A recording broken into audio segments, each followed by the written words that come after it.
how, if you're giving him access to video footage, how is he going to identify who the people around, who potential witnesses are? How would he know who they are? I mean, it just doesn't make sense on its face. I just think New York City District Attorney's Office is just throwing a bunch of bullshit at the wall and seeing what sticks and banking on the court having deference to them and denying Mangione's defense. Hey, it's Jordan. I am in Flint, Michigan, East Palestine, Ohio, Tumwa, Iowa. Please support the only independent outlet on the ground covering what the corporate media covers up. Hey, it's Jordan with Status Coup. Significant news in the case of Luigi Mangione, the alleged shooter of United Healthcare CEO Brian Thompson. Yesterday, New York City's District Attorney's Office filed in court opposition to Mangione and Mangione's defense in New York, their request to provide Mangione with a prison and court-approved laptop so that he could review the alleged evidence against him while imprisoned at the Metropolitan Brooklyn Detention Center. And the reason is interesting. That's an understatement. They say that giving him a laptop would pose a threat to the public. They also argue that Mangione cannot be trusted by the court because for one of his court appearances, a supporter of his managed to smuggle into him a heart-shaped note wrapped in a pair of socks. So therefore, he cannot be trusted. I'm not going to read the whole motion because it's very long. I'm going to give you what I believe are the important parts. A lot of the beginning of the motion, the New York City District Attorney's Office basically puts out a he said, she said. And what I mean by that is, as I reported yesterday, we'll put the link to that video under this video in the description. Luigi Mangione's defense very, very meticulously laid out why they were arguing the New York State prosecution has not provided legally required discovery to Mangione's attorneys, discovery meaning evidence, and that Mangione's attorneys had argued they are late by as much as 90 days to providing crucial discovery, including civilian witness statements allegedly against Mangione.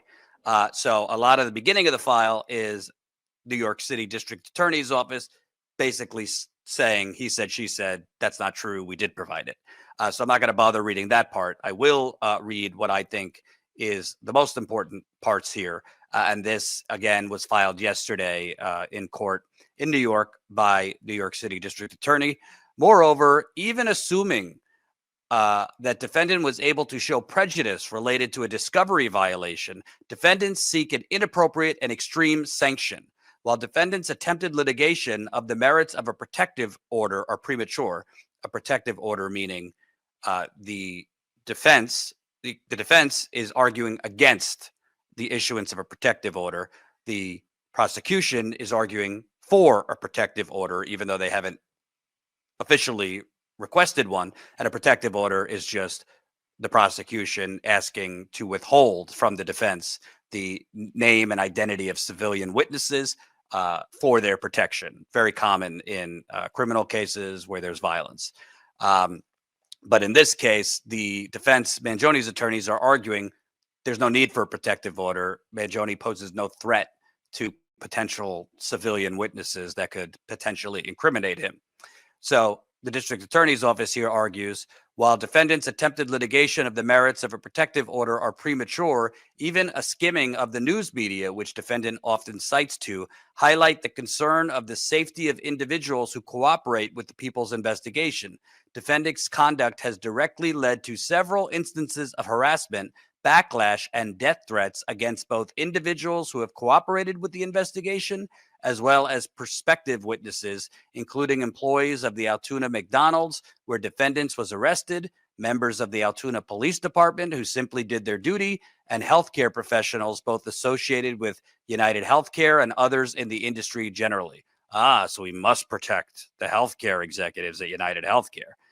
The acts of those who sympathize with the defendant show that nobody associated with the case is off limits to acts intended to intimidate and coerce.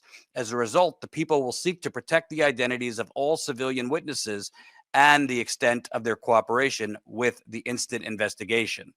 Despite defendants' blanket claim that, quote, no basis exists for any protective order, counsel is well aware of the concern for witness safety, witness intimidation online, and via social media, and the chilling effect that it would have on the cooperation of vital witnesses should their identities and contact information be disclosed to a defendant well in advance of trial, particularly in cases of this nature. It would be illogical and absurd for a court to endanger witnesses or victims by refusing to consider a prospective protective order due to an alleged failure of the prosecutor to provide discovery. The people intend to file a motion for a protective order on limited items in the coming weeks. So there's a lot there. Let me first say, in general, I have seen this in my coverage and investigation in the case of the Flint water cover-up. There is a need in some cases, in many cases, to protect the identity of witnesses, particularly if you're dealing with high-level government officials that if they learn the identity of witnesses that could incriminate them, or organized crime, there could potentially be efforts to intimidate them. There could be efforts to actually inflict violence upon them. But in this case, they're arguing, the New York State District Attorney's Office is arguing that if you give civilian witness statements to the defense, that somehow the defense is going to leak the identity of civilian witnesses to what? The Luigi mob?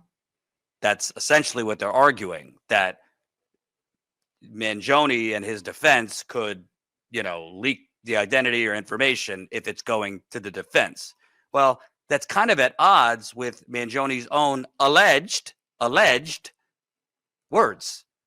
I mean, the New York prosecutors and the New York State District Attorney's Office, they're the ones that put out and leaked to the media his alleged notes and his alleged manifesto. Again, I say alleged because I can't verify it, and that's why we have a court of law. But the court, the New York City District Attorney's Office is the one that leaked that in a spiral notebook they found that they are alleging belonged to him. Mangione had written that he had originally had thought of, quote, using a bomb at this investors conference where Brian Thompson, the United Healthcare CEO, was shot and killed against his intended victim.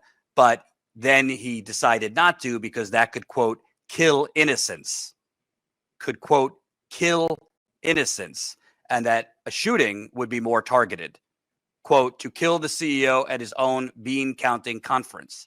So again, this is all alleged. I can't verify it, and we need a court of law to verify that this was indeed Mangione's writing, and he wrote this. But according to what they leaked, Mangione did not want to kill innocents. He changed or switched the plan from potentially a bomb to a targeted killing because he did not want to kill anyone he considers innocent. Obviously, it's alleged that he did this, but allegedly, if he did this, it's because he did not believe Brian Thompson was innocent. So on one breath, you're going to leak notes. If you're the New York City District Attorney's Office, you're going to leak his alleged notes to the media and the public that show it seemed that he had some type of moral determination that he didn't want to kill innocents. But then you're going to say, oh no, if we provide to his defense the identity of civilian witnesses, they're going to leak that somehow and go after those innocents. Those two don't match. This isn't me saying this as a Luigi stand or something. This is just common sense. You can't on one breath use his own alleged words. He doesn't want to kill innocents, but then say he might pose a threat or providing civilian witness testimony, which I think the defense would be entitled to, that somehow poses some grave threat to civilian witnesses. Doesn't make sense. Now let's move on to the laptop, where Mangione has requested a laptop to review evidence in while he's detained, which the New York City District Attorney's Office is arguing against. The defense further asked this court to provide its position regarding providing defendant with a personal laptop to review state discovery for subsequent litigation in federal court. The people submit that the court should deny defendant's application for the laptop and reject defendant's assertions that he's being treated unfairly. We acknowledge that counsel sought our approval of a, quote, specially formulated laptop, and the people declined to consent to defendant being provided a personal laptop. Contrary to counsel's claim in the letter, the people's understanding upon conferral with the United States Attorney's Office for the Southern District of New York, that's the federal case against them, is that they have not taken a position on whether they would consent to the specialized computer for review of discovery. In fact, the United States Southern District has not provided discovery in their matter in any form. The U.S. Southern District Office simply says they would not object if we agreed to this special laptop for review. However, we do object for the reasons set forth below. First, defendant fails to show a necessity for defendant to receive a laptop in order to review discovery. Upon conferral with the Metropolitan Detention Center in Brooklyn, the people learned that MDC generally objects to the provision of laptops to inmates, and for that reason, very few have them. Meaning very few have them, meaning some are provided laptops. So there is not an across the board policy that a inmate or a defendant cannot have a laptop to review evidence, as they're writing right there. Very few have them, meaning some do. Notwithstanding, the people were informed that the defense can petition a court to order the provision of a laptop, arguing, among other things, that a defendant has inadequate access to discovery or a laptop is necessary for an imminent trial. However, these circumstances are not present here. Metropolitan Detention Center assured the people that this defendant has ample access to desktop computers where he is housed to review discovery, conduct legal research, send emails, and draft motions. They informed us that the defendant further already has access to paper discovery, which he is allowed to keep on his person and review. Well, I mean, you're only out of your cell for X amount of hours per day. You have to eat. They give you some time for exercise at these places. So, I mean, that's fairly subjective that he has ample time to go through evidence on a desktop computer. I don't know how many hours a day they give him to go on a desktop computer.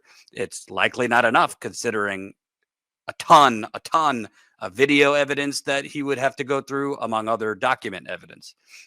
Moreover, the digital discovery is the exact type of discovery that is concern of this case. Given the impossibility to review and redact all raw video surveillance obtained with respect to this case, there is concern that should defendant have unfettered access to video surveillance, he may disseminate images of civilians captured on said video surveillance. As the defense notes, the people are concerned about the sensitive nature of the materials at issue prior to the litigation of a protective order. I mean, I don't really understand that. Maybe you could tell me in the comments if you do. First of all, they're not just handing him a laptop. They wouldn't be just handing him a laptop with full internet access where he could browse whatever he wants.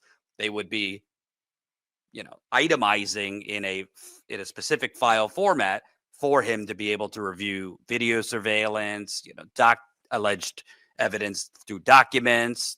There would be PDFs, maybe .mov files, .mp4 files, but how is he going to disseminate that? You're not giving him access to his email. You're not giving him access to like Dropbox, WeTransfer, ways that you could upload and email out files. How is he going to disseminate any of the footage out? How, if you're giving him access to video footage, how is he going to identify who the people around, who potential witnesses are? How would he know who they are? I mean, it just doesn't make sense on its face. I just think New York City District Attorney's Office is just throwing a bunch of bullshit at the wall and seeing what sticks and banking on the court having deference to them and denying Mangione's defense. But the idea that he's going to disseminate just by giving him a laptop so he could look at video surveillance, look at your evidence, he's somehow going to disseminate that? How's he going to do it? He's going to fart it out and it will leave the jail and go out to the public? Doesn't make any sense. But now let's move on to honestly the most absurd part of this whole filing, which is basically the New York City District Attorney arguing Mangione can't be trusted with a laptop. His defense can't be trusted with the identity of civilian witnesses and their statements because a Luigi groupie somehow smuggled in a heart-shaped note in Argyle socks while he was in court.